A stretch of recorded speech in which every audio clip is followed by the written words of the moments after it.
Halo, selamat jumpa dengan Gamin. Saya Widya Iswara di Pusat Diklat SDM Lingkungan Hidup dan Kehutanan, dan saat ini tersertifikasi pilot drone oleh FASI, Federasi Aerospot Indonesia.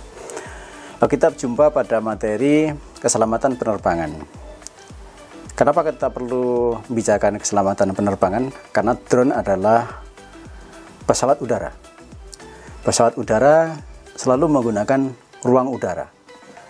Di sana ruang udara yang sering menggunakan adalah dunia penerbangan. Oleh karena itu kita perlu mengetahui keselamatan penerbangan. Nah, kita bagi menjadi beberapa hal. Pertama adalah umum, yang kedua nanti adalah faktor alam, dan kemudian yang ketiga tentang human error sendiri yang menentukan keselamatan penerbangan. Yang pertama, secara umum, nanti di regulasi yang akan kita jelaskan lebih lanjut pada saatnya. Drone itu boleh terbang dengan bebas, relatif bebas di bawah ketinggian 120. Ketika di atas 120 tentu perlu melakukan perizinan. Perizinan itu dilengkapi dengan rencana terbang, wahananya, kemudian setidaknya nanti emergensi pada saat ada pendaratan darurat harus kemana. Yang kedua, dari faktor alam kita perlu perhatikan.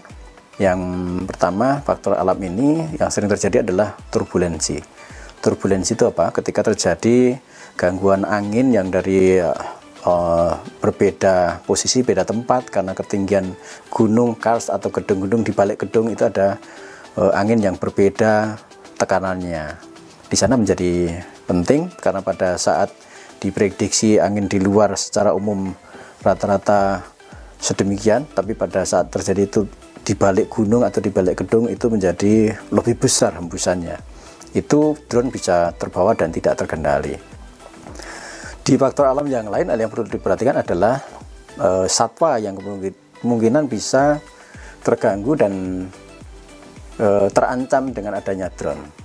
Satwa-satwa terbang seperti burung, elang, gagak, kemungkinan dan banyak terjadi kawan-kawanku itu dikejar oleh elang dan kemudian disambar drone-nya jatuh, ya kemudian syukur kalau masih terselamatkan, kalau tidak berarti investasi drone-nya menjadi hilang.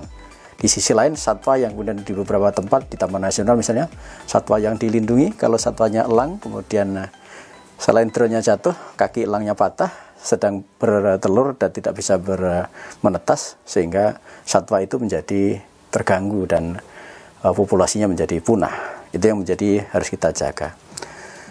Yang berikutnya adalah keselamatan disebabkan oleh human error, kemampuan manusia. Jadi pilot drone-nya sendiri harus menguasai perangkatnya, menguasai situasinya, mengetahui aturannya, dan seterusnya. Oke, jadi kapan kita boleh terbang? Kapan saja boleh, asalkan semua situasinya oke, baik perangkatnya, ketinggian, aturannya, dan sebagainya. Karena penerbangan drone ini semua menjadi tanggung jawab penuh pada pilot in common, pilot drone itu sendiri, tanggung jawab penuh. Meskipun dalam penerbangan drone sekalipun ini harus ada kru. Setidaknya ada pilot in common, kemudian ada visual observer, minimal 2 orang. Kenapa? Yang pilot in common nanti adalah bertanggung jawab penuh, termasuk salah satu melihat di monitornya, yang salah satu harus melihat kepada pesawat drone-nya ada di mana. Pastikan bahwa pergerakan drone itu masih sesuai dengan pergerakan di monitor. Nah, jadi tanggung jawab penuh adalah pada pilot drone. Jadi keselamatan ini tadi ada ketentuan umumnya, kemudian ada faktor alam dan faktor manusianya. Nah, ketentuan-ketentuan lain apa di dalam dunia penerbangan? Ya, di Indonesia tentang penerbangan diatur pada Undang-Undang 1 tahun 2009 tentang penerbangan. Yang kemudian ada turunannya Peraturan Menteri Perhubungan yang terakhir PM 37 tahun 2020 yang memperbaiki PM 180 sebelumnya. Dan kemudian pada Kementerian Lingkungan Hidup dan Kehutanan ada Peraturan Menteri nomor 16 tahun 2018. Ruang udara itu ternyata dibagi-bagi, kawan-kawan. Jadi ada prohibited area, jadi ruang udara terlarang. Kemudian ada restricted area, ruang udara yang terbatas. Kemudian controlled area, ruang udara terkontrol. Dan uncontrolled area, jadi ruang udara yang tidak terkontrol. Terus bagaimana kalau kita melanggar tentang aturan itu? Baik, di sanksi-sanksi yang ada di peraturan perundang penerbangan ini, teman-teman nanti bisa cek dan dilihat secara detail. Ada pasal 401 di Undang-Undang Penerbangan, ada sanksinya pidana ketika pesawat memasuki kawasan udara terlarang atau prohibited area. Sanksinya apa? 8 tahun penjara, denda 500 juta.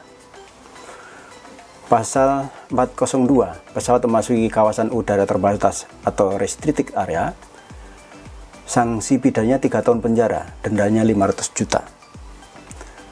Pasal 404, mengoperasikan pesawat tanpa tanda pendaftaran, jadi pesawatnya tidak diregistrasi, itu 5 tahun penjara dan dendanya 1 miliar. Dan pasal 413, mengoperasikan pesawat udara tanpa lisensi atau sertifikat kompetensi, tidak punya sertifikat menerbangkan drone, itu kemudian 1 tahun penjara dan denda 200 juta.